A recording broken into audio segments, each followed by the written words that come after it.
늙어서 지금 나한테 도움된 게 뭐가 있냐고. 평생 내 발목이나 잡는 짐덩어리 주제. 이어진 아들의 발길질에 제 몸은 비명도 못 지르고 그대로 나동그라졌습니다. 차가운 대리석 바닥에 머리를 부딪히고 쓰러진 내 위로 아들의 경멸적인 목소리가 비수처럼 꽂혔습니다. 입안 가득 비릿한 피맛이 번졌습니다. 아들이 휘두른 손에 터져버린 입술을 감싸 쥘 힘조차 없었습니다. 온몸의 뼈가 으스러지는 고통보다 더 아픈 것은 짐승처럼 끌려가는 내 모습을 공포에 질린 눈으로 바라보는 어린 손녀딸의 얼굴이었습니다. 제 아들이 끄는 대로 질질 끌려 마당의 퀴퀴한 계집에 던져졌습니다. 덜컹하고 자물쇠가 잠기는 소리. 그 소리가 제 남은 인생 전부를 송두리째 흔드는 거대한 폭풍의 시작이었음을 그때는 미처 알지 못했습니다. 사연 시작 전에 무료로 할 수 있는 구독과 좋아요를 눌러주시면 제게 큰 힘이 됩니다. 그 끔찍한 일이 있기 불과 몇 시간 전만 해도 저는 세상에서 가장 행복한 어미였습니다. 아니, 행복하다고 믿고 싶었습니다. 그날은 내 아들 김현우가 국내 최대 로펌의 최연소 파트너 변호사로 승진한 것을 축하하는 파티가 열리는 날이었습니다. 아들이 사는 평창동 저택정원은 대한민국에서 내로라 하는 법조계 인사들로 발 디딜 틈이 없었지요. 나는 아들이 주는 생활비를 몇 년간 한 푼 두 푼 아껴 모은 쌈짓돈으로 마련한 곱디고 온 비단 한복을 차려입고 내가 사는 작은 별채에서 나와 본체의 파티장으로 향했습니다. 행여나 내 초라한 행색이 아들의 앞길에 누가 될까 싶어 어깨를 펴고 최대한 기품 있는 척 웃어 보이려 애썼습니다. 사람들은 나를 볼 때마다 어쩜 저렇게 훌륭한 아들을 두셨냐며 부러워했지만 저는 그저 어색하게 웃으며 아들 쪽을 힐끔거릴 뿐이었습니다. 저 화려한 세상은 내 세상이 아니었고 나는 그저 아들의 성공에 잠시 초대된 이방인일 뿐이라는 사실을 누구보다 잘 알고 있었기 때문입니다. 파티의 주인공인 현우는 하얀 턱시도를 쫙 빼입고 사람들 사이를 누비며 물 만난 고기처럼 유려하게 웃고 떠들었습니다. 저 아이를 저 자리에 세우기 위해 내가 어떤 고생을 했던가. 남편이 세상을 떠나고 그가 남긴 이 집 한 채를 담보로 대출을 받아 아들을 뒷바라지했습니다. 내 인생의 전부였던 작은 반찬 가게를 운영하며 내 청춘을 고스란히 갈아 넣었지요. 하지만 아들은 변호사로 성공하자마자 자신의 체면이 깎인다며 그 가게부터 처분하게 했습니다. 어머니, 이제 힘든 일 그만하시고 편히 쉬세요. 그 다정한 말 뒤에 반찬 가게 하는 어머니를 부끄러워하는 시커먼 속내를 나는 모를 리 없었습니다. 그 후로 나는 사회적 역할을 잃고 아들이 주는 생활비에 의존하며 이 넓은 집의 작은 별채에 갇혀 지내는 신세가 되었습니다. 한참을 그렇게 아들을 바라보며 씁쓸한 감상에 젖어 있는데 현우의 장인이자 대법관 출신인 오 원장이 무거운 얼굴로 내게 다가왔습니다. 사부인, 드릴 말씀이 있습니다. 그의 얼굴에서 나는 직감했습니다. 무언가 아주 잘못되었다는 것을. 우리는 정원 구석으로 자리를 옮겼습니다. 지연이가 김서방과 이혼하겠다고 합니다. 네, 이 이혼이라니요? 그게 대체 무슨 말씀이십니까, 사돈어른? 김서방이 우리 지연이에게 손을 댔습니다. 한두 번이 아니었던 모양입니다. 어제는 갈비뼈가 부러져서 병원에 입원까지 했습니다. 머리를 한 대 세게 얻어맞은 듯 아무 소리도 들리지 않았습니다. 내 아들이 며느리를 상습적으로 폭행했다고? 그럴 리가 없다. 나는 몇 달 전 지연의 팔에서 시퍼런 멍 자국을 본 적이 있었습니다. 어머님, 제가 칠칠 맞지 못해서 계단에서 굴렀어요. 그렇게 웃으며 말하던 며느리의 얼굴이 떠올랐습니다. 나는 정말 그 말을 믿었습니다. 아니, 믿고 싶었습니다. 이 집에서 벌어지는 끔찍한 진실을 마주할 용기가 없었던 겁니다. 사돈어른은 그런 내 마음을 꿰뚫어 보듯 말했습니다. 사부인께서 모르셨던 것이 아닙니다. 애써 외면하셨던 것이겠지요. 지연이는 사부인께서 충격받으실까봐 그 모진 매를 맞으면서도 혼자 끙끙 앓았던 겁니다. 그 말을 남기고 사돈어른은 차갑게 돌아섰습니다. 나는 그 자리에 못 박힌 듯 서서 저 멀리 사람들에게 둘러싸여 환하게 웃고 있는 아들의 모습을 바라보았습니다. 며느리의 희생, 아들의 이중성, 그리고 나의 비겁한 외면. 모든 것이 한꺼번에 나를 덮쳐왔습니다. 어떻게 파티가 끝났는지 기억나지 않습니다. 정신을 차렸을 때 나는 텅 빈 거실 소파에 홀로 멍하니 앉아 있었습니다. 현우가 술에 취해 비틀거리며 들어왔습니다. 나는 자리에서 일어나 그의 앞을 막아섰습니다. 현우야, 너 대체 왜 이렇게까지 변해버린 거니? 내 아버지 살아계셨어도 이럴 수 있었을까? 내 말이 끝나자마자 아들의 눈빛이 순식간에 돌변했습니다. 방금 전까지 술에 취해 풀려있던 눈동자에 섬뜩한 칼날이 서는 것을 보았습니다. 아버지, 그 양반이 뭘 안다고? 평생 나한테 해준 게 뭐가 있다고? 뭐라고? 이 집도 내 아버지가 피땀 흘려 남기신 거고 내가 지금 누리는 모든 게. 내 말이 채 끝나기도 전에 아들은 악에 받친 목소리로 내 말을 끊었습니다. 닥쳐. 당신이 뭘 알아? 혹시 내 서재라도 뒤졌어? 그래서 지금 나를 협박이라도 하는 거야? 아들의 그 말에 나는 심장이 덜컥 내려앉았습니다. 서재라니, 협박이라니. 나는 그저 며느리를 폭행한 아들을 나무라려던 것뿐인데 아들은 전혀 다른 이야기를 하고 있었습니다. 아들의 얼굴에는 당황과 분노, 그리고 무언가를 들켜버린 자의 극도의 불안감이 뒤섞여 있었습니다. 그 순간 나는 깨달았습니다. 내 아들에게는 며느리를 폭행한 것보다 더 끔찍한 비밀이 있다는 것을. 그 깨달음이 아들을 더욱 자극했습니다. 아들은 내가 자신의 치부를 알아챘다고 확신한 듯 이성을 완전히 잃어버렸습니다. 그래, 내가 괴물이다. 하지만 당신 같은 거머리한테 내 인생을 통째로 빨릴 수는 없지. 아들은 그렇게 소리치며 닥치는 대로 물건을 집어 던지기 시작했습니다.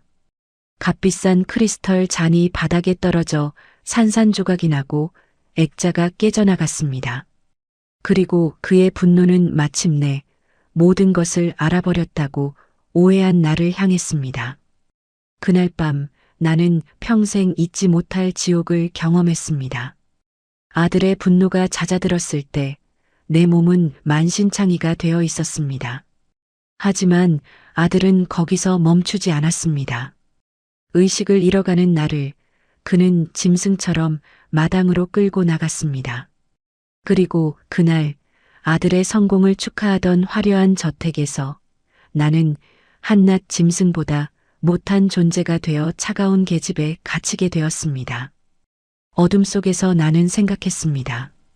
내 아들의 성공이 어째서 나에게는 이토록 끔찍한 불행의 시작이 되어야만 했을까?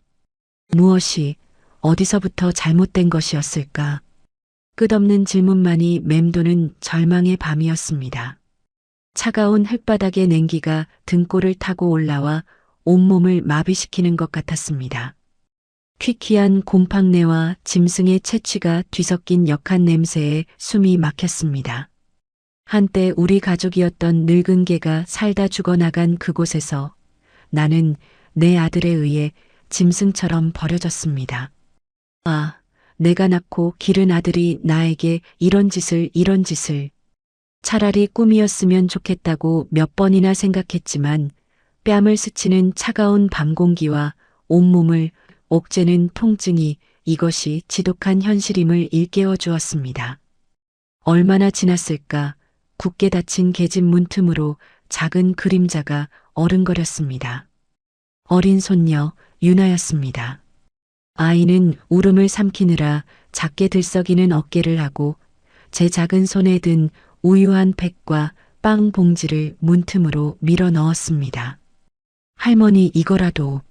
목이 매는 소리에 나는 무너지는 가슴을 부여잡았습니다. 12살짜리 어린 것이 제 애비가 무서워 소리도 못 내고 할미를 챙기는 모습에 하늘이 무너지는 것 같았습니다. 나는 떨리는 손으로 빵 봉지를 받아들었지만 아무것도 목구멍으로 넘길 수가 없었습니다. 유나야 괜찮아. 할미는 괜찮아. 어서 들어가 자렴. 아빠한테 들키면 너도 혼나. 내 말이 채 끝나기도 전에 본체의 현관문이 열리는 소리가 들렸습니다. 유나는 화들짝 놀라 어둠 속으로 몸을 숨겼고 나는 숨을 죽였습니다. 아들 현우였습니다. 그는 비틀거리며 마당으로 나오더니 계집 쪽을 향해 소리쳤습니다. 거기서 잘 생각해봐. 당신이 지금 누구 덕에 이 집에서 먹고 자는지. 입 다물고 쥐 죽은 듯이 살면 유혈사태는 없을 테니까. 그것은 협박이었습니다. 며느리 지연의 폭행 사실을 외부에 알리지 말라는 명백한 경고였습니다. 그는 나를 어미가 아니라 자신의 비밀을 알고 있는 잠재적 폭탄으로 취급하고 있었습니다. 아들은 만족한 듯 비릿한 웃음을 흘리며 다시 집으로 들어갔습니다. 그가 사라지고 나서야 유나가 다시 다가와 속삭였습니다. 할머니, 내가 엄마한테 전화할게요. 엄마가 할머니 구해줄 거야.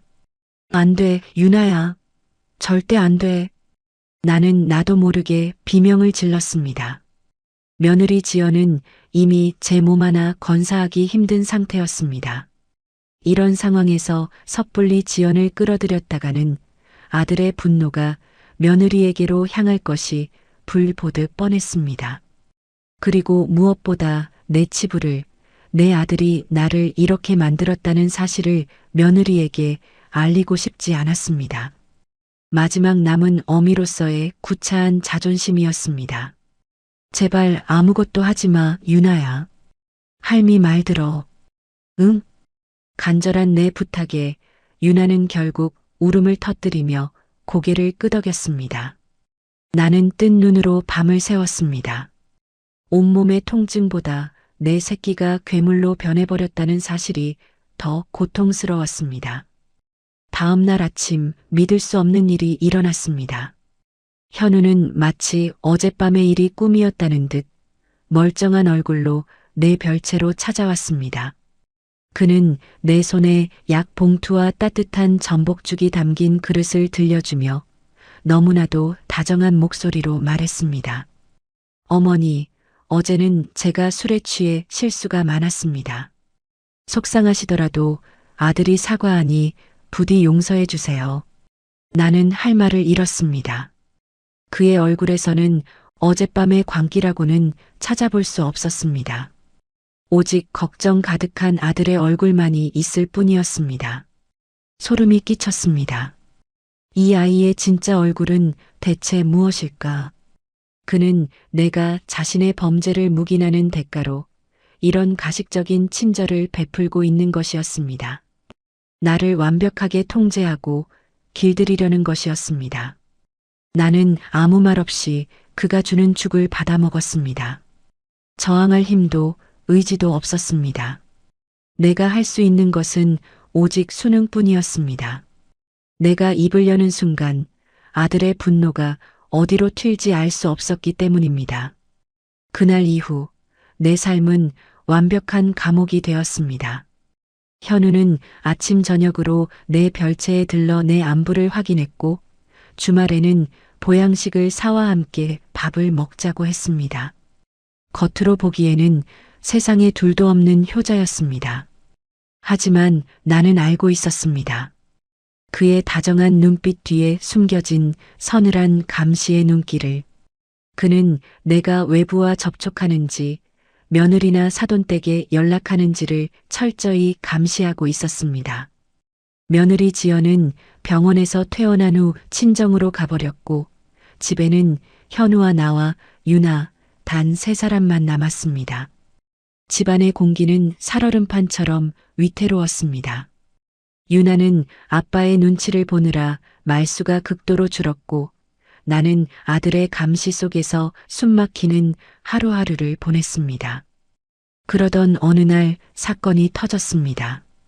그날따라 현우는 이른 아침부터 온 집안을 뒤집어 놓을 듯이 샅샅이 뒤지고 있었습니다.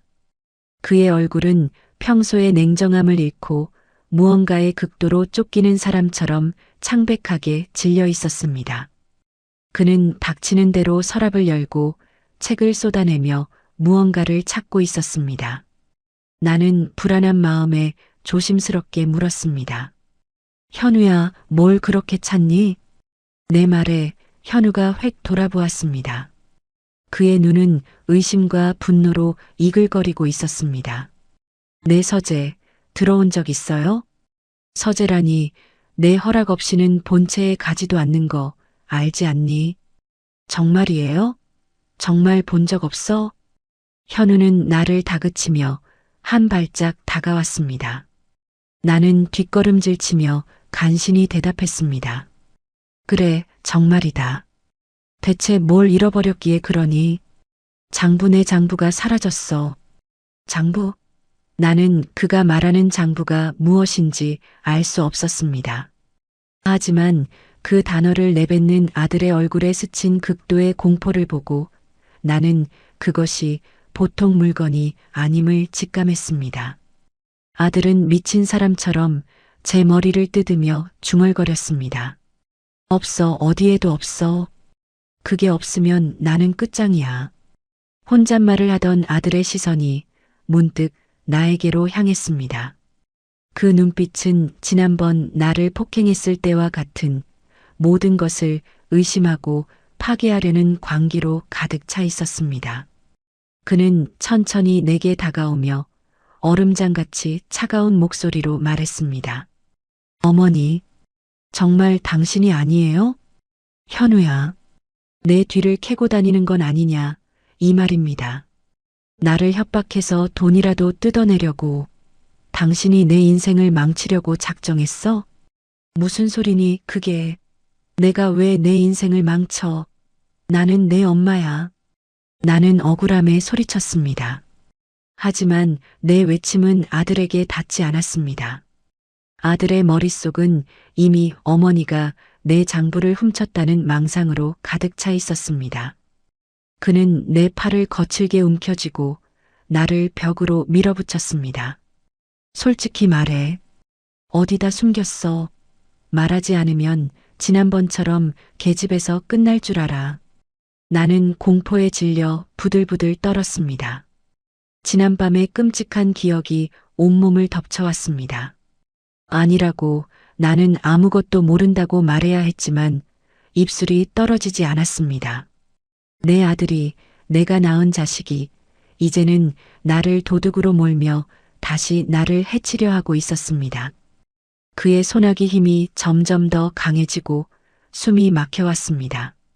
그 순간 내 머릿속에 단 하나의 생각만이 스쳐 지나갔습니다.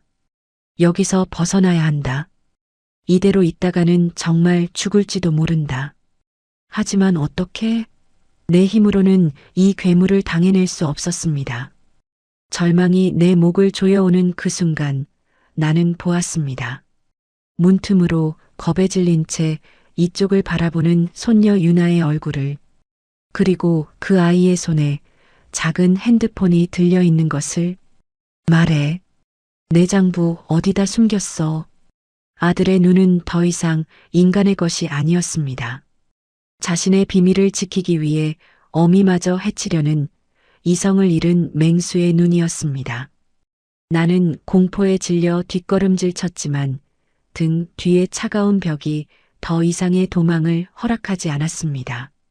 아들은 내 양어깨를 강철 같은 손으로 움켜쥐고 금방이라도 부서뜨릴 듯이 흔들어대며 으르렁거렸습니다. 정말 몰라? 좋아.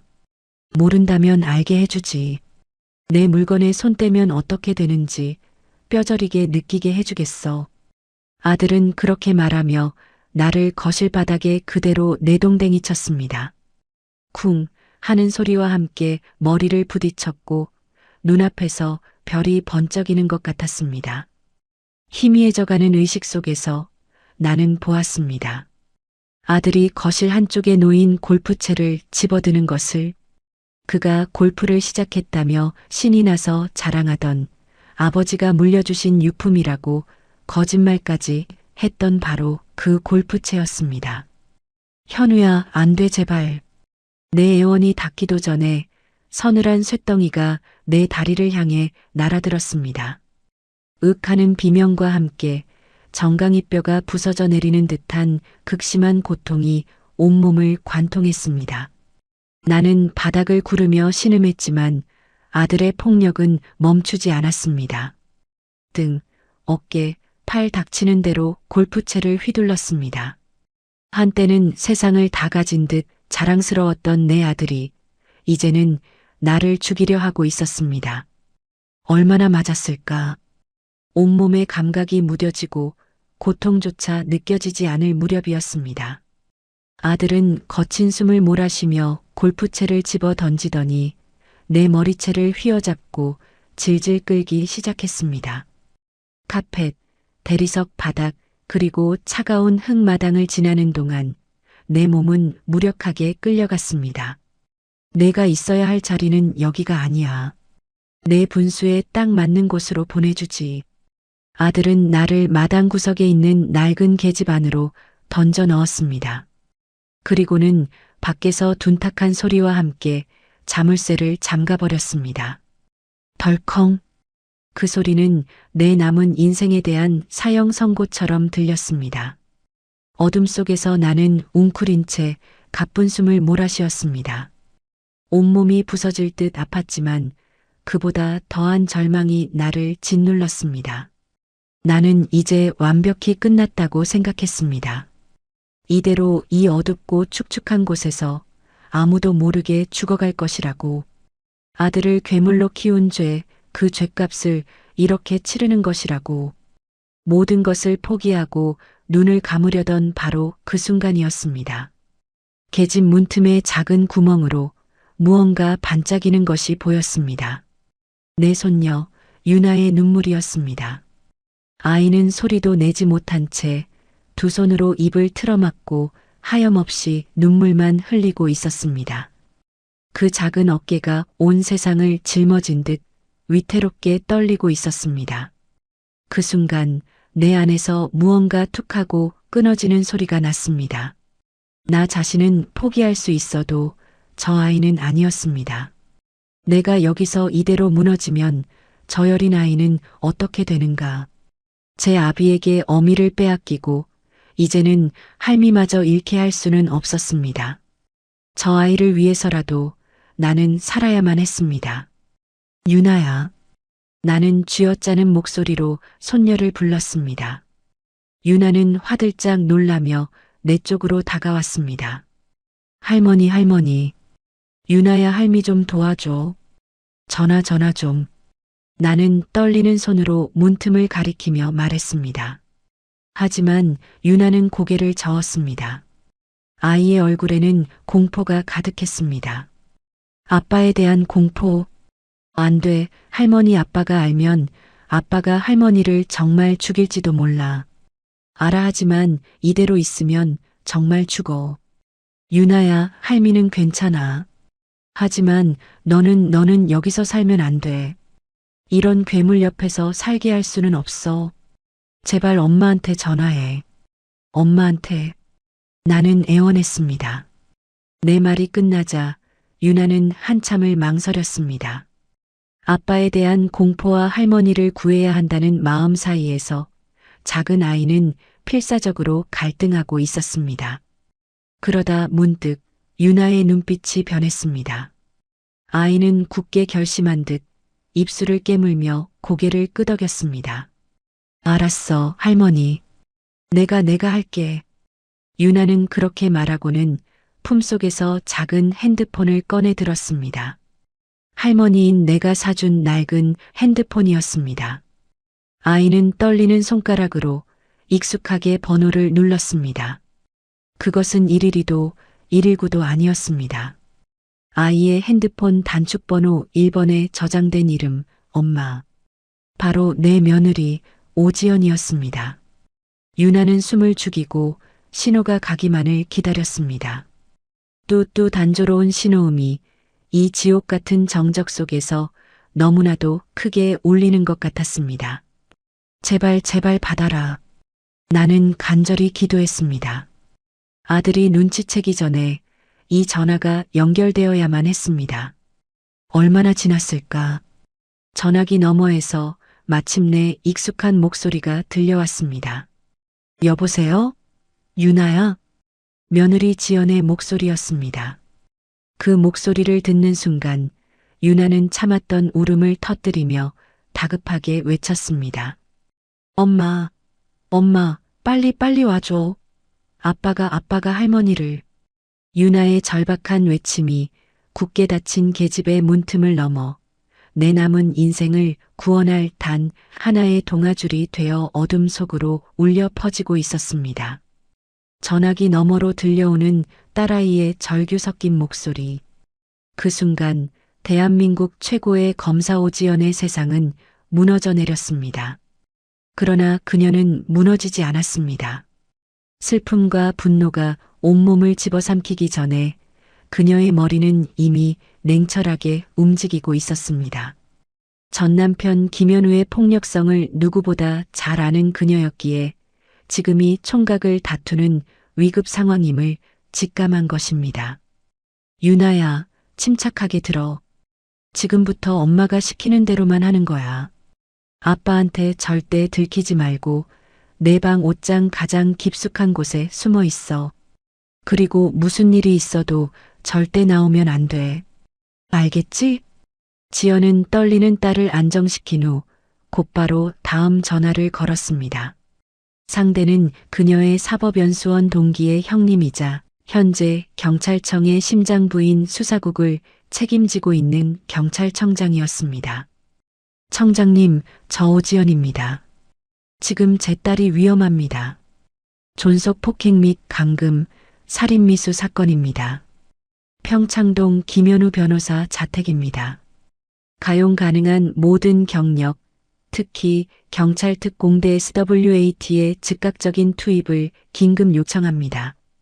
평소의 차분함은 온데간데 없는 그녀의 다급하고 절박한 목소리에 경찰청장은 사안의 심각성을 즉시 깨달았습니다.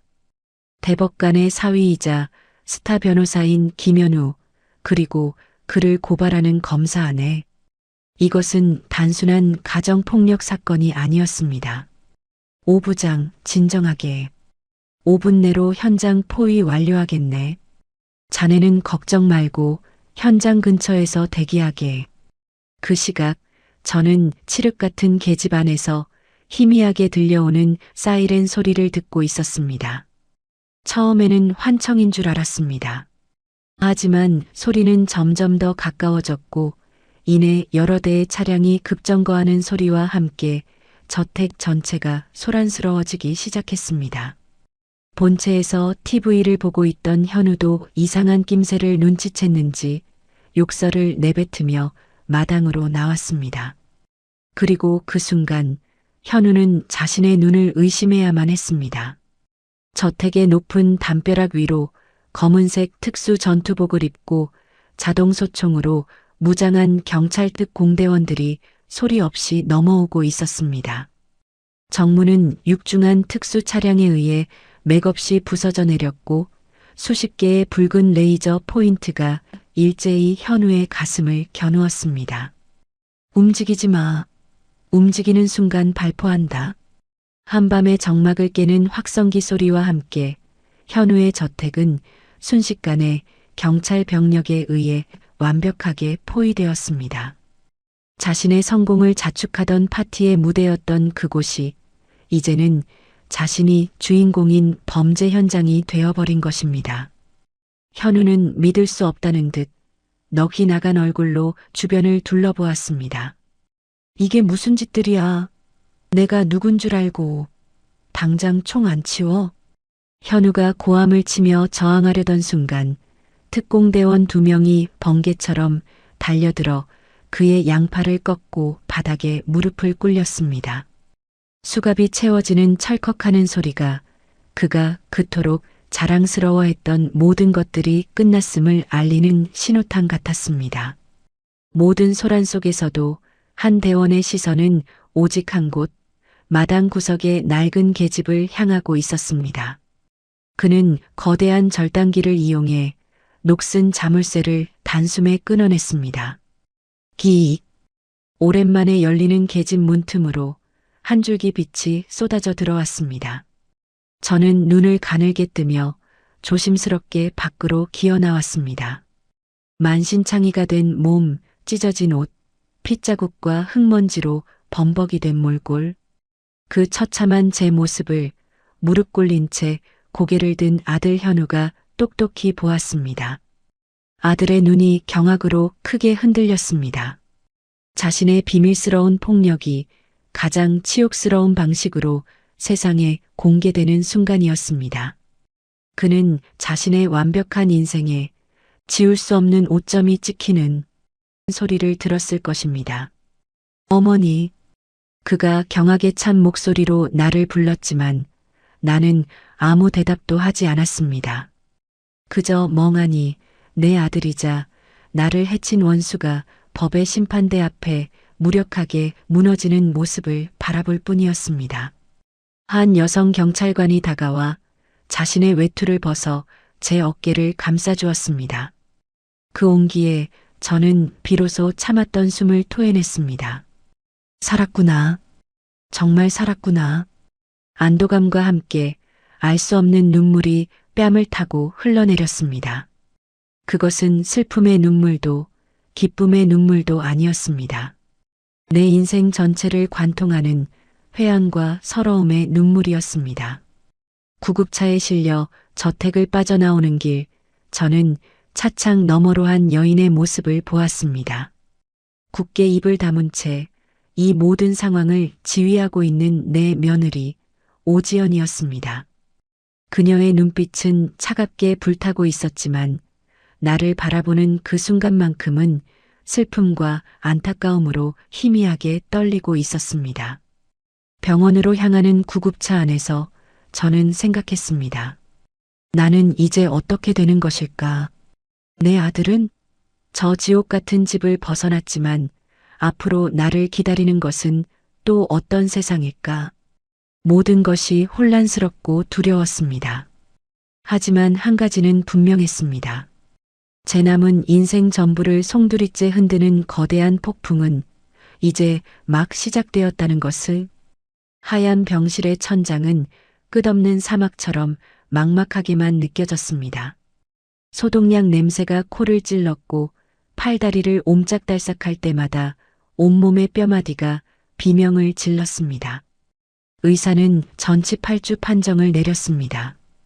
갈비뼈에 금이 가고 온몸은 시퍼런 멍으로 물들어 성한 곳이 없었습니다. 하지만 육체의 고통보다 더 아픈 것은 가슴에 선명하게 새겨진 아들의 얼굴이었습니다. 나를 경멸하던 그 눈빛, 짐승을 대하듯 나를 끌고 가던 그 손길, 나를 계집에 가두고 조롱하던 그 목소리. 어머니, 괜찮으세요? 어린 간호사가 걱정스러운 얼굴로 물었지만 나는 아무 대답도 할 수 없었습니다. 괜찮을 리가 없지 않습니까? 세상이 무너졌는데 내 인생 전부를 바쳐 쌓아 올린 탑이 와르르 무너져 내렸는데 어떻게 괜찮을 수가 있겠습니까? 저는 그저 눈을 감고 이 모든 것이 끔찍한 악몽이기를 바랄 뿐이었습니다. 뉴스를 통해 아들 현우가 존속 폭행 및 특수감금 혐의로 구속되었다는 소식을 들었습니다.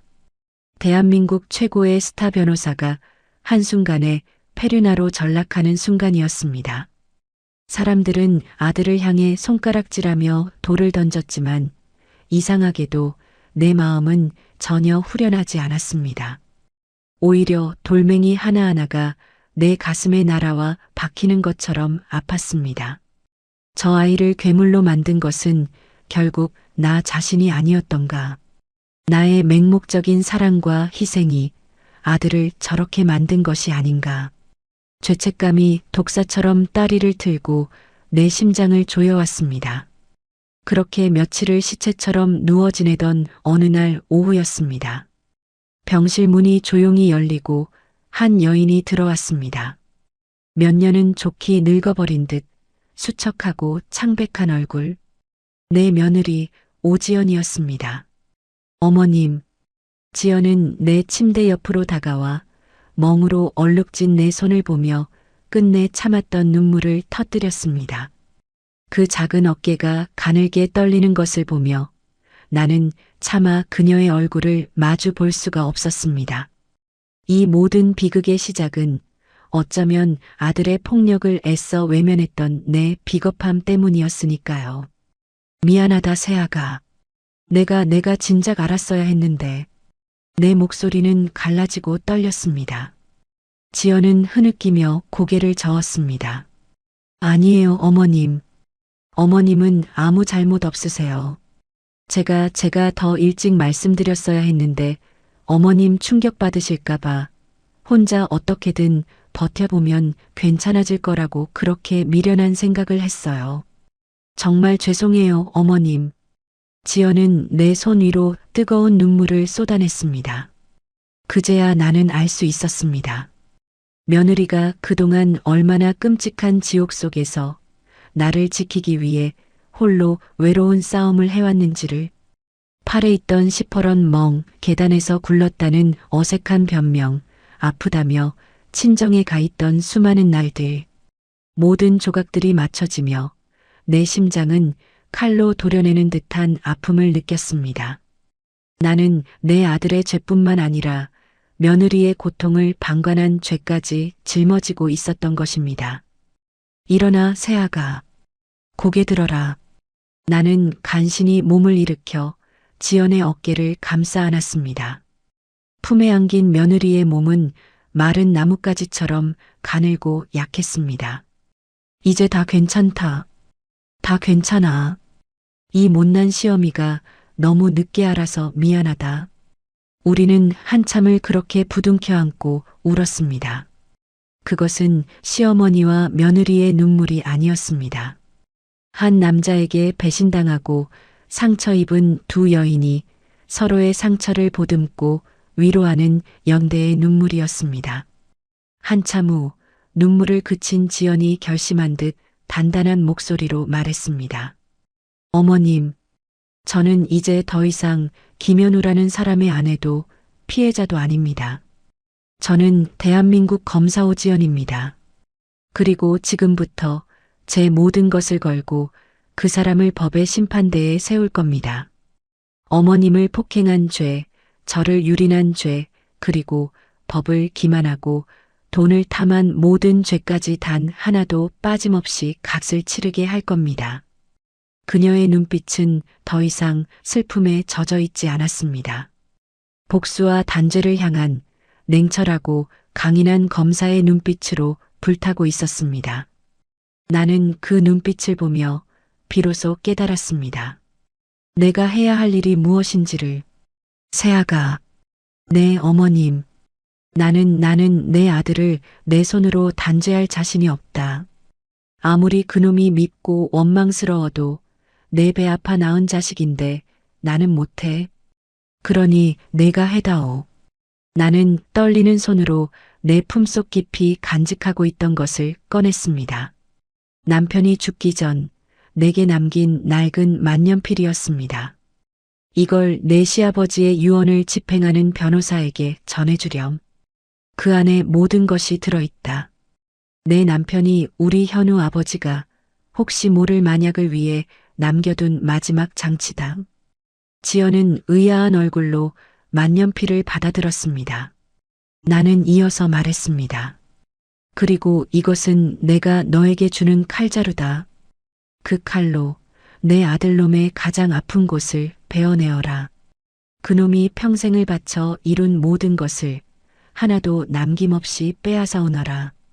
그래서 다시는 이 세상의 어떤 약한 사람에게도 함부로 손대지 못하도록 그 뿌리까지 완전히 잘라내 버려라. 내 눈에서는 더 이상 눈물이 흐르지 않았습니다. 대신 내 안에 무언가가 단단하게 굳어지는 것을 느꼈습니다. 그것은 아들에 대한 미련을 끊어내는 소리이자 복수를 향한 나의 의지가 각성하는 소리였습니다. 지연은 내 손을 굳게 잡았습니다. 그녀의 따뜻한 온기가 내 차가운 손을 통해 심장까지 전해지는 것 같았습니다. 어머님 걱정 마세요. 제가 어머님의 칼이 되어드리겠습니다. 우리는 더 이상 말이 없었습니다. 하지만 우리는 알고 있었습니다. 이제 우리의 전쟁이 시작되었다는 것을. 며느리의 손에 들린 낡은 만년필이 괴물이 되어버린 내 아들의 심장을 겨누는 가장 날카로운 칼이 될 것임을. 병실 창밖으로 지는 해가 세상을 붉게 물들이고 있었습니다. 그것은 마치 앞으로 벌어질 피의 복수를 예고하는 듯 했습니다. 내 손을 떠난 남편의 낡은 만년필이 어떤 거대한 톱니바퀴를 움직이기 시작했는지 그때의 나는 알지 못했습니다. 나는 그저 병실에 누워 창밖의 잿빛 하늘을 바라보며 앞으로 닥쳐올 폭풍을 예감할 뿐이었습니다. 며느리 지연은 그날 이후 단 한 번도 내 병실에 찾아오지 않았습니다. 나는 그것이 그녀의 전쟁이 시작되었음을 알리는 신호라는 것을 어렴풋이 짐작할 뿐이었습니다.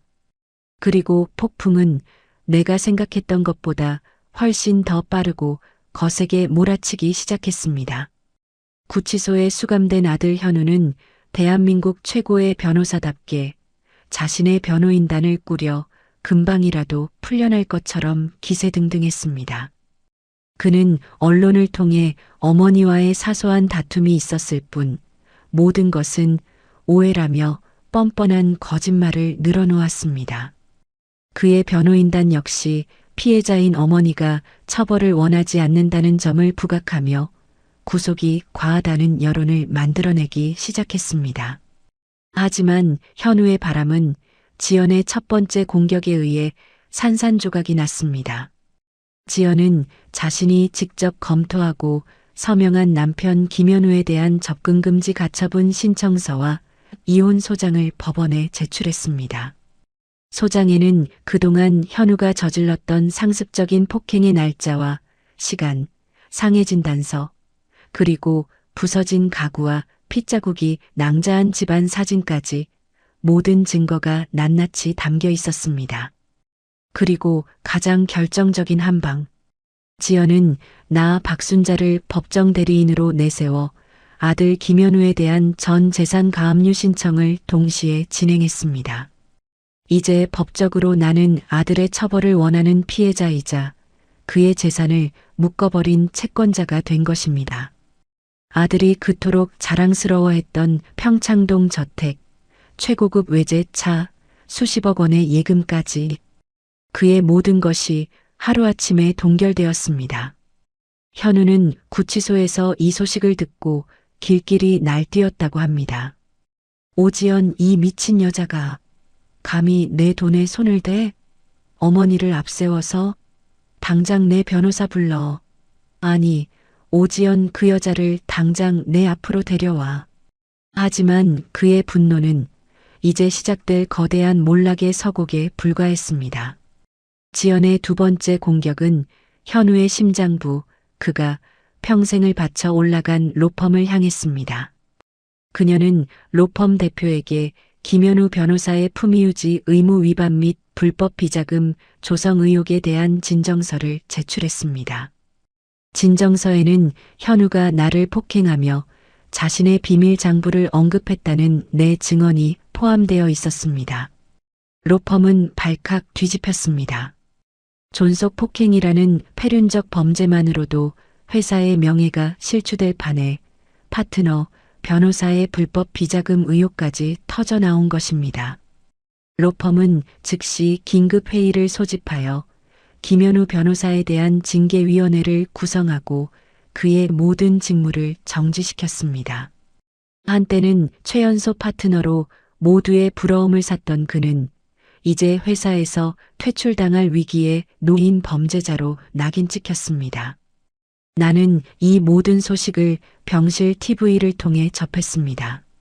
화면 속에서 구치소를 나서는 현우의 변호사는 기자들의 질문에 드릴 말씀이 없습니다라는 말만 반복하며 황급히 자리를 피했습니다. 그 오만하고 당당하던 모습은 온데간데 없었습니다. 그때 병실 문이 열리고 지연이가 들어왔습니다. 며칠 만에 보는 그녀의 얼굴은 더욱 수척해져 있었지만 눈빛만은 그 어느 때보다 형형하게 빛나고 있었습니다. 어머님, 이제 시작입니다. 지연은 내게 작은 태블릿 PC 하나를 건넸습니다. 화면 속에서는 구치소 접견실의 CCTV 영상이 재생되고 있었습니다. 현우와 그의 변호사가 마주 앉아 있었습니다. 영상 속의 현우는 완전히 다른 사람이 되어 있었습니다. 그는 초조하게 손톱을 물어뜯으며 변호사에게 쉴 새 없이 소리쳤습니다. 대체 뭐 하는 거야? 돈으로 막든 협박을 하든 어떻게든 막았어야지. 내 재산이 다 묶였다고. 로펌에서도 잘릴 판이야. 김 변호사님, 진정하십시오. 지금 상황이 아주 안 좋습니다. 오지연 검사 측에서 모든 증거를 쥐고 있습니다. 게다가 박순자 여사님께서 직접 모든 소송을 위임하셨습니다. 거짓말. 우리 엄마가 그럴 리 없어. 그 여자가 시킨 게 분명해. 우리 엄마는 평생 내 편이었어. 화면 속에서 절규하는 아들의 모습을 보며 나는 가슴 한쪽이 아릿하게 저려오는 것을 느꼈습니다. 그래, 나는 평생 내 편이었다. 내가 똥을 싸도 금똥이라고 믿었고 내가 저지른 잘못마저도 내 탓이라고 생각하며 살았다. 하지만 너는 그런 내 믿음을 짓밟고 나를 짐승처럼 대했다. 지연은 그런 내 마음을 읽기라도 한 듯 조용히 말했습니다. 어머님, 약해지시면 안 됩니다. 저 사람은 지금 반성하는 게 아니에요. 단지 자신이 이룬 것을 잃게 될까봐 두려워 발악하는 것뿐입니다.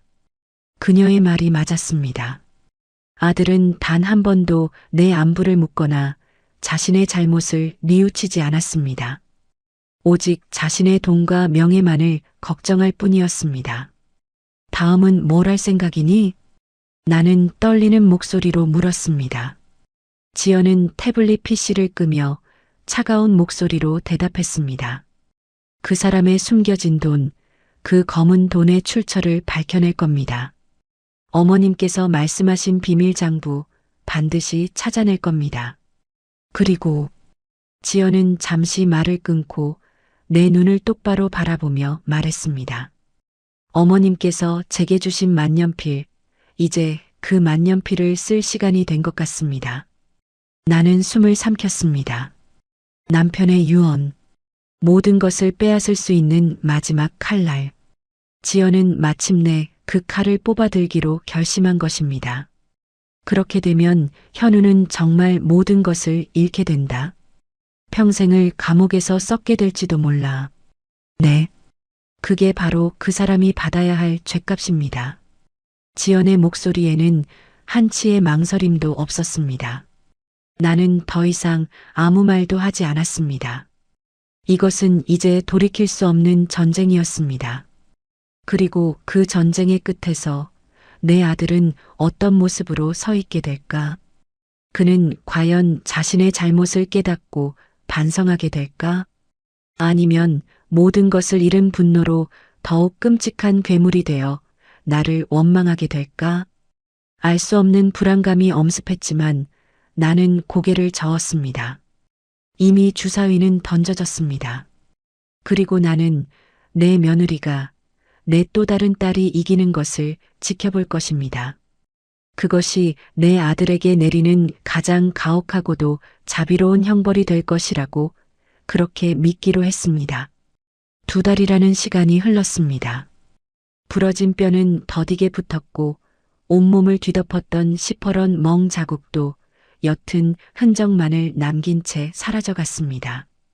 마침내 퇴원을 하는 날, 저는 병원복 대신 지연이가 새로 사온 깨끗한 옷으로 갈아입었습니다. 거울 앞에 선 내 모습은 낯설기만 했습니다. 지난 2달간 내 안에서는 너무나도 많은 것들이 부서지고 무너지고 그리고 다시 세워졌기 때문입니다. 병원 로비에는 지연이가 손녀 유나의 손을 잡고 나를 기다리고 있었습니다. 유나는 내 품에 와락 안기며 할머니 보고 싶었어요 라며 울먹였습니다. 그 작은 온기를 느끼며 나는 다시 한번 마음을 굳게 다잡았습니다. 그래, 나는 더 이상 약한 피해자가 아니다. 나는 저 아이를 지켜야 할 할머니다. 어머님, 이제 집으로 가시죠. 지연이의 말에 나는 고개를 끄덕였습니다. 하지만 막상 그 집으로 돌아갈 생각을 하니 심장이 다시 차갑게 내려앉는 것 같았습니다. 아들의 온기가 남아있는 곳, 내 고통의 기억이 서려있는 그곳으로 돌아갈 자신이 없었습니다. 걱정 마세요, 어머님. 오늘은 그 집에 특별한 손님이 와 계실 겁니다. 지연은 의미심장한 미소를 지으며 말했습니다. 평창동 저택에 도착했을 때 집 앞은 이미 수많은 기자들로 인산인해를 이루고 있었습니다. 지연의 보호를 받으며 겨우 집 안으로 들어서자 거실에는 단정한 양복 차림의 중년 남자가 우리를 기다리고 있었습니다. 오래 기다리셨습니다, 사모님. 저는 고 김진철 회장님의 유언 집행을 맡은 박성준 변호사입니다. 김진철, 바로 내 남편의 이름이었습니다. 남편의 변호사라니. 나는 영문을 몰라 지연이를 쳐다보았습니다. 지연이는 내 손을 꼭 잡아주며 박 변호사에게 고갯짓을 했습니다. 박 변호사는 가방에서 낡은 서류 봉투 하나를 꺼냈습니다. 봉투는 노랗게 발해 있었고 붉은색 실로 단단히 봉인되어 있었습니다. 고인께서는 임종 직전 저에게 이 유언장을 맡기시며 말씀하셨습니다. 아들인 김현우 변호사가 사모님을 끝까지 잘 부양하고 효도를 다한다면 이 유언장은 영원히 열릴 일이 없을 것이라고. 하지만 만약 아들이 그 도리를 저버리고 사모님께 폐륜을 저지른다면 그때 이 유언을 세상에 공개하라고 하셨습니다. 박 변호사는 봉인을 뜯고 유언장을 읽어내려가기 시작했습니다. 유언장의 내용은 충격적이었습니다. 남편은 자신의 전 재산을 아들 현우에게 상속하되 한 가지 조건을 걸었습니다. 상속인 김현우는 어머니 박순자를 충실히 부양할 의무를 지며 만약 이 의무를 저버리고 불효 또는 폐륜을 저질러 사회적, 법적으로 그것이 인정될 경우 상속된 모든 재산의 소유권은 즉시 어머니 박순자에게 귀속된다. 나는 유언장을 든 채 부들부들 떨었습니다. 남편은 다 알고 있었던 것입니다. 내 아들의 야망과 그 안에 숨겨진 위험성을. 그래서 아들에게 모든 것을 주는 척하며 실제로는 나를 보호할 마지막 안전장치를 남겨두었던 것입니다. 여보 당신. 나는 남편의 이름을 부르며 오열했습니다. 나를 버리고 먼저 간 줄만 알았던 남편이 수십 년의 시간을 넘어 나를 지켜주고 있었습니다. 다음 날 이 유언장은 법정에 증거로 제출되었습니다. 법정은 그야말로 아수라장이었습니다. 현우는 말도 안 돼. 저건 위조된 거야. 우리 아버지가 나한테 이럴 리가 없어. 라고 소리치며 발악했습니다. 하지만 유언장은 남편의 자필 서명과 인감 그리고 공증까지 완벽하게 갖춘 법적으로 그 어떤 흠도 없는 문서였습니다. 현우의 변호인은 아버지가 아들의 재산을 빼앗는다는 비상식적인 유언은 무효라고 주장했지만 지연은 차분하게 반박했습니다. 이것은 재산을 빼앗는 유언이 아닙니다. 이것은 조건부 증여에 대한 계약입니다. 김현우 피고인은 효도라는 조건을 이행하는 대가로 재산을 상속받았지만 그는 존속 폭행과 강금이라는 극악무도한 폐륜 행위로 그 조건을 스스로 파기했습니다. 따라서 계약에 따라 모든 재산은 원소유주인 박순자 여사님께 돌아가는 것이 마땅합니다. 재판은 길지 않았습니다. 판사는 침통한 표정으로 판결문을 읽어 내려갔습니다. 피고인 김현우의 폐륜 행위는 망자인 아버지의 유언 조건을 명백히 위반한 것으로 인정된다. 이에 법원은 피고인 김현우에게 상속된 모든 부동산과 금융 자산의 소유권을 원고 박순자에게 이전할 것을 명한다. 땅, 땅, 땅. 판사의 의사봉 소리가 법정에 울려 퍼지는 순간 현우는 다리에 힘이 풀린 듯 그 자리에 주저앉았습니다. 그의 얼굴은 잿빛으로 변해 있었습니다. 평생을 바쳐 이룩한 모든 것, 그의 성공, 그의 부, 그의 명예가 한순간에 물거품처럼 사라지는 순간이었습니다. 나는 증인석에서 그 모습을 조용히 지켜보았습니다. 통쾌함보다는 알 수 없는 깊은 슬픔이 밀려왔습니다. 재판이 끝나고 나는 구치소로 향했습니다. 수의를 입은 아들의 모습은, 한때 대한민국을 호령하던 스타 변호사의 모습은 어디에도 없었습니다. 그저 모든 것을 잃고 절망에 빠진 초라한 사내만이 앉아있을 뿐이었습니다. 어머니, 왜 저한테 이러시는 거예요? 현우는 나를 보자마자 원망 섞인 목소리로 물었습니다. 내가 너한테 그런 게 아니다, 현우야. 내가 내 스스로 너 자신에게 그렇게 한 게지.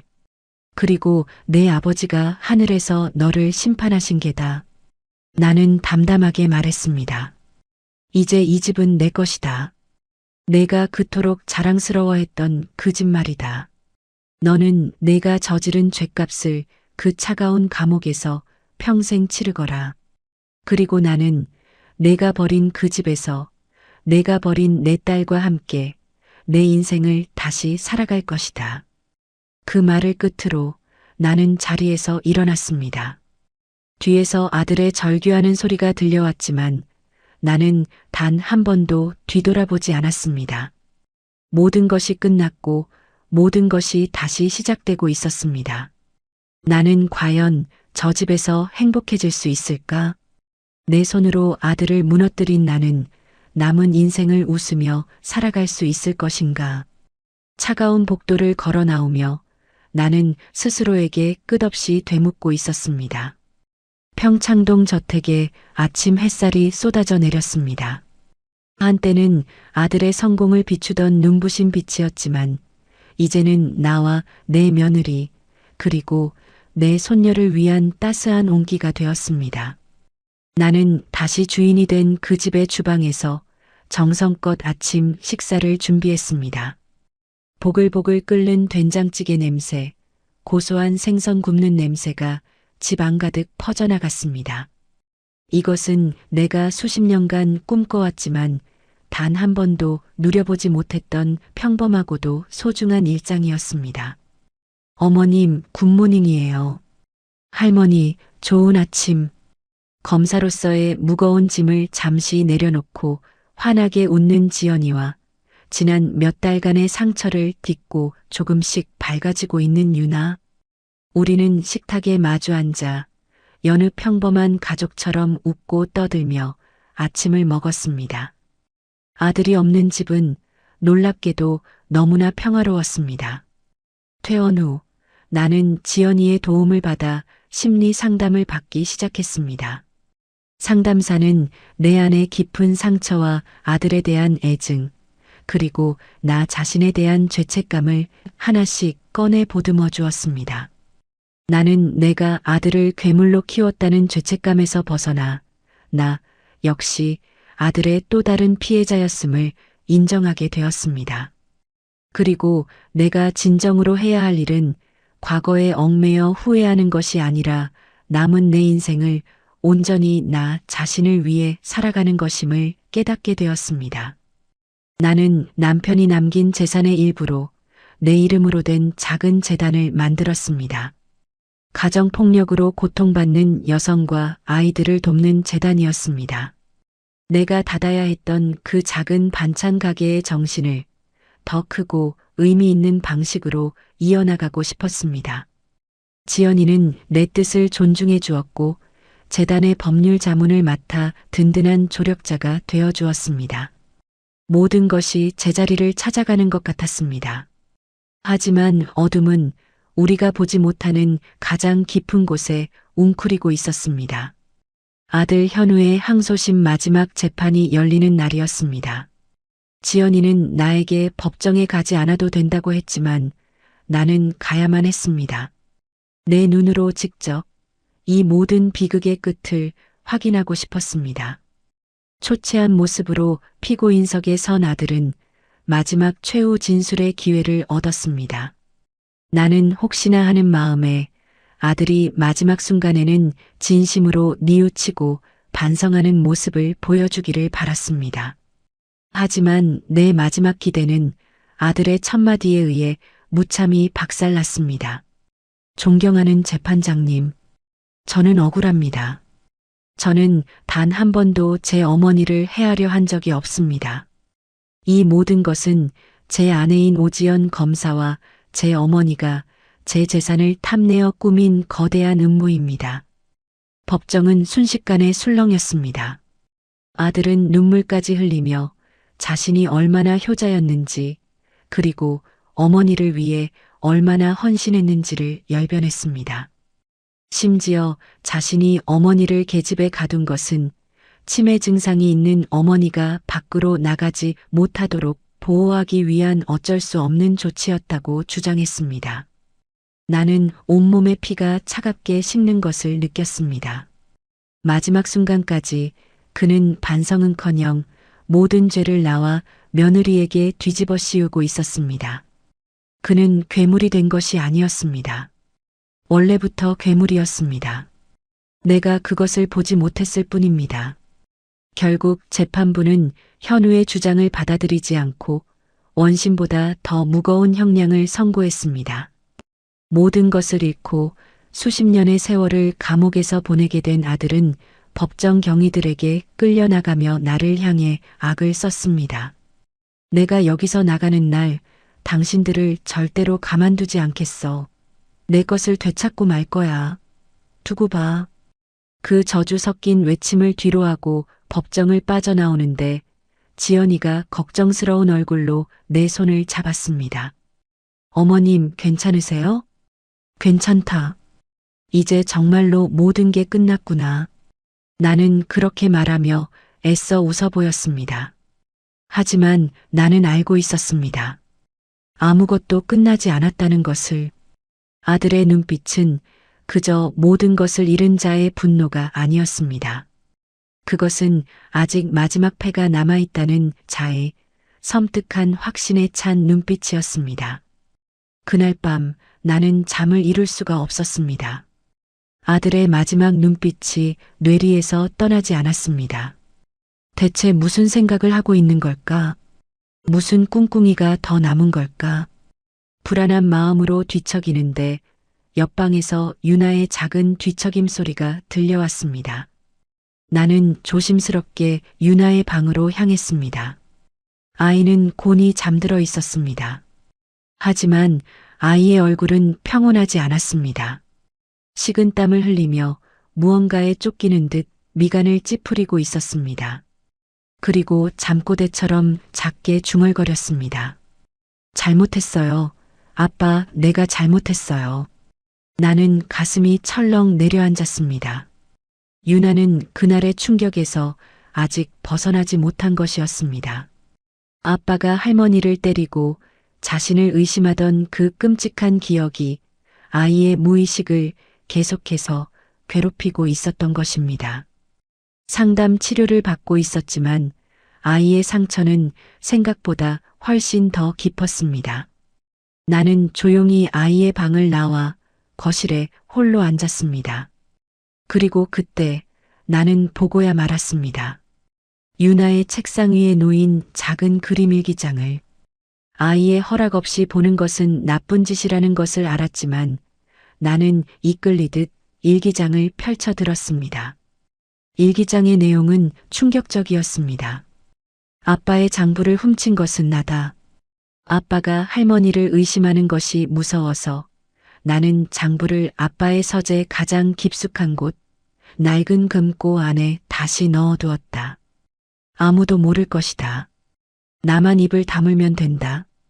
그러면 우리 할머니도 엄마도 안전할 것이다. 나는 숨을 쉴 수가 없었습니다. 아들이 그토록 찾아 헤맸던 비밀 장부. 그것을 숨긴 것은 다름 아닌 내 손녀 유나였습니다. 아들이 할머니를 의심하는 것을 막기 위해 어린아이가 스스로 모든 비밀을 짊어지기로 결심했던 것입니다. 그리고 나는 깨달았습니다. 아들의 마지막 눈빛의 의미를 그는 알고 있었던 것입니다. 장부가 여전히 그 집안에 있다는 것을. 그래서 형기를 마치고 나오는 날 그 집에 돌아와 장부를 되찾고 모든 것을 되돌리려 했던 것입니다. 그리고 그 과정에서 모든 비밀을 알고 있는 유나가 얼마나 위험해질지는 불 보듯 뻔한 일이었습니다. 나는 떨리는 손으로 일기장을 덮었습니다. 이 비극의 고리를 이제는 정말로 끊어내야만 했습니다. 내 아들을 위해서가 아니라 내 며느리를 위해서도 아닌 오직 내 손녀 유나를 위해서 저여린 아이가 더 이상 악몽에 시달리지 않고 평생을 불안에 떨며 살아가지 않게 하기 위해서 나는 조용히 내 방으로 들어가 전화기를 들었습니다. 그리고 단축번호 2번에 저장된 번호를 눌렀습니다. 유언 집행을 맡았던 박성준 변호사였습니다. 변호사님, 접니다. 부탁드릴 것이 있습니다. 나는 내일 아침 아들 현우를 특별 면회하고 싶다고 말했습니다. 그리고 아무도 동행하지 않을 것이며 이것은 아들과 나의 마지막 만남이 될 것이라고 덧붙였습니다. 수화기 너머의 박 변호사는 내 결연한 목소리에 아무것도 묻지 않고 알겠다고 대답했습니다. 전화를 끊고 나는 창밖을 바라보았습니다. 동이 트려면 아직 한참이나 남은 깊고 어두운 새벽이었습니다. 나는 결심했습니다. 내일 나는 내 아들에게 마지막 선택지를 줄 것입니다. 그리고 만약 그가 내 마지막 자비를 거부한다면 나는 내 손으로 이 모든 비극을 끝낼 것입니다. 내 남은 인생 전부를 바쳐서라도. 다음 날 아침 나는 그 누구에게도 말하지 않고 홀로 집을 나섰습니다. 아들을 만나러 가는 길, 차창 밖으로 스치는 풍경은 여느 때와 다름없었지만 내 마음은 비장함으로 가득 차 있었습니다. 오늘은 내 아들에게 마지막 기회를 주는 날이자 동시에 이 모든 비극에 마침표를 찍는 날이 될 것이기 때문입니다. 구치소 면회실의 차가운 유리벽을 사이에 두고 나는 수십 년의 형량을 선고받은 내 아들 현우와 마주 앉았습니다. 며칠 사이에 더욱 수척해진 아들의 얼굴에는 나에 대한 원망과 증오만이 가득했습니다. 무슨 낯으로 여기까지 왔어? 내 모든 걸 빼앗아 놓고 이제 와서 구경이라도 하러 온 거야? 아들은 나를 보자마자 이빨을 드러냈습니다. 나는 그런 아들을 그저 담담한 눈으로 바라보며 조용히 입을 열었습니다. 현우야, 내가 오늘 너를 찾아온 것은 내게 마지막 기회를 주기 위해서다. 기회? 웃기지 마. 당신이 나한테 줄 수 있는 게 뭐가 있는데? 내 딸 유나를 위한 기회다. 유나라는 이름에 아들의 눈빛이 순간 흔들렸습니다. 나는 그 틈을 놓치지 않고 말을 이었습니다. 나는 안다. 내가 그토록 찾아 헤매던 비밀 장부가 아직 그 집에 있다는 것을. 그리고 내가 형기를 마치고 나와 그 장부를 이용해 모든 것을 되찾으려 한다는 것도. 아들의 얼굴이 하얗게 질렸습니다. 내가 자신의 마지막 계획까지 꿰뚫어 보고 있다는 사실에 당황한 기색이 역력했습니다. 내가 그러는 한 유나는 평생을 불안에 떨며 살아가야 한다. 아빠가 언제 돌아와 자신을 해칠지 모른다는 공포 속에서 내가 진정 유나를 단 한순간이라도 아비의 마음으로 사랑했다면 포기해라, 현우야. 내가 그 장부를 포기하고 내 죄를 진심으로 뉘우친다면 나는 내 남은 형량을 줄일 수 있도록 탄원서를 써주겠다. 그것이 내가 내게 해줄 수 있는 마지막 모정이다. 하지만 끝까지 내 욕심을 버리지 못한다면 나는 잠시 말을 끊고 아들의 눈을 똑바로 쳐다보며 말했습니다. 나는 내 손으로 그 장부를 세상에 공개할 것이다. 그러면 너는 영원히 세상의 빛을 보지 못하게 되겠지. 선택해라, 아들아. 내 딸의 미래냐, 아니면 너의 부질없는 욕망이냐. 그것은 아들을 향한 내 마지막 진심이자 최후 통첩이었습니다. 아들은 한참 동안 아무 말도 하지 않았습니다. 그의 눈동자는 복잡하게 흔들렸고 나는 그 짧은 순간 아들의 마음속에 남아있을지 모를 아주 작은 선의를 기대했습니다. 하지만 아들의 입에서 나온 대답은 내 마지막 기대를 산산조각 냈습니다. 당신 정말 지독하군. 마지막까지 나를 협박해? 좋아. 어디 한번 해봐. 당신이 그 장부를 공개하는 순간 유나도 무사하지 못할 테니까. 그 장부에는 내 죄만 있는 게 아니거든. 유나의 외할아버지, 당신의 사돈인 오지연의 아버지 죄도 함께 들어있어. 어떻게 할 건데? 아들은 비열하게 웃었습니다. 장부 안에 또 다른 폭탄을 숨겨두고 그것으로 나와 지연을 협박하는 것이었습니다. 그는 마지막 순간까지도 반성이 아닌 거래를 택했습니다. 나는 조용히 자리에서 일어났습니다. 더 이상 들을 필요가 없었습니다. 그래, 잘 알겠다. 너는 끝까지 괴물이기를 선택했구나. 나는 아무 표정 없는 얼굴로 그 말을 남기고 차갑게 돌아섰습니다. 뒤에서 아들이 무어라 소리쳤지만 나는 듣지 않았습니다. 구치소를 빠져나오는 내 발걸음은 이상하리만큼 가볍고 평온했습니다. 모든 미련과 연민이 제가 되어 사라져버렸기 때문입니다. 그날 오후 검찰청 기자실은 발칵 뒤집혔습니다. 박성준 변호사를 통해 김현우의 불법 비자금 장부 원본이 검찰에 증거로 제출되었기 때문입니다. 장부에는 김현우가 그동안 맡았던 대기업들의 비자금을 세탁하고 정치권에 불법 자금을 상납한 내역이 고스란히 담겨 있었습니다. 대한민국을 뒤흔들 거대한 게이트의 서막이 열리는 순간이었습니다.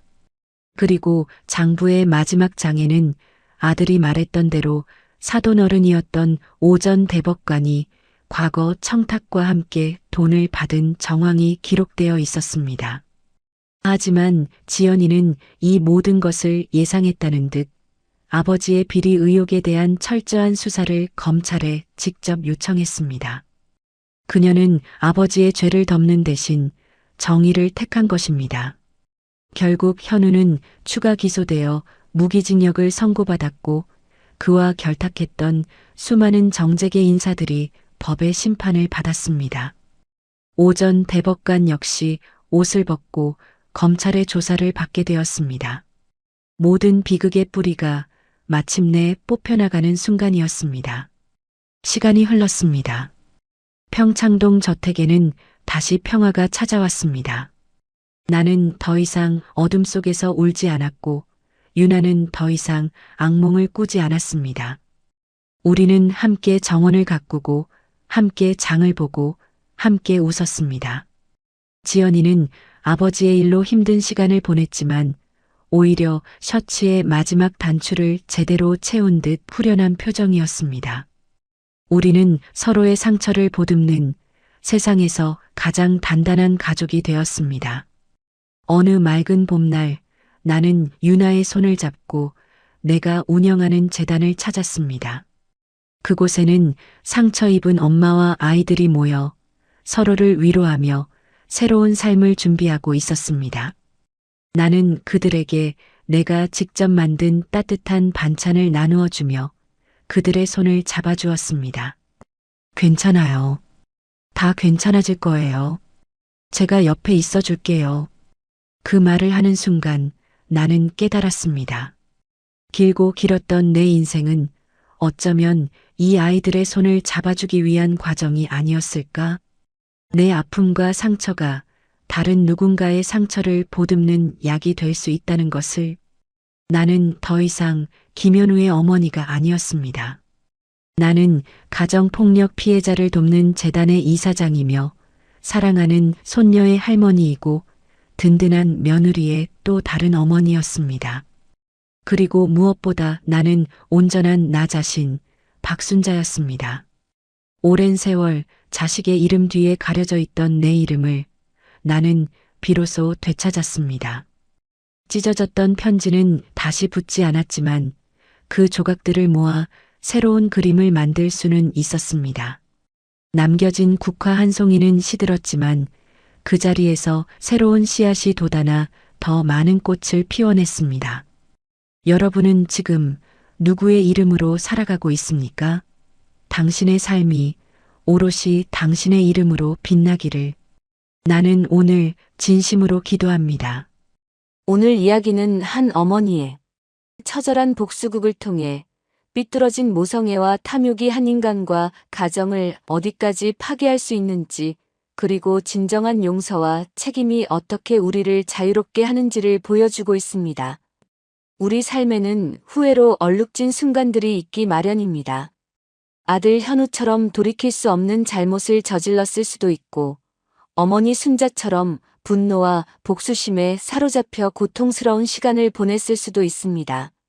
하지만 이 이야기는 우리에게 말합니다. 중요한 것은 그 후 우리가 어떤 선택을 하느냐에 달려 있다고 말입니다.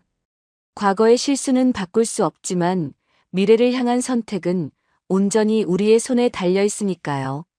어쩌면 여러분의 주변에도 박순자 여사처럼 용서의 문턱에서 망설이는 사람이 있을지도 모릅니다. 혹은 아들 현우처럼 용서를 구해야 할 용기조차 잃어버린 사람이 있을 수도 있겠죠. 오늘 이 이야기가 여러분의 마음에 작은 위로와 함께 자신의 삶을 주체적으로 살아갈 용기가 되었기를 바랍니다. 앞으로도 여러분의 마음을 울리는 다양한 이야기로 찾아뵙겠습니다. 여러분의 하루가 따뜻한 위로로 가득하기를 바랍니다. 채널 구독과 좋아요도 잊지 말고 부탁드립니다.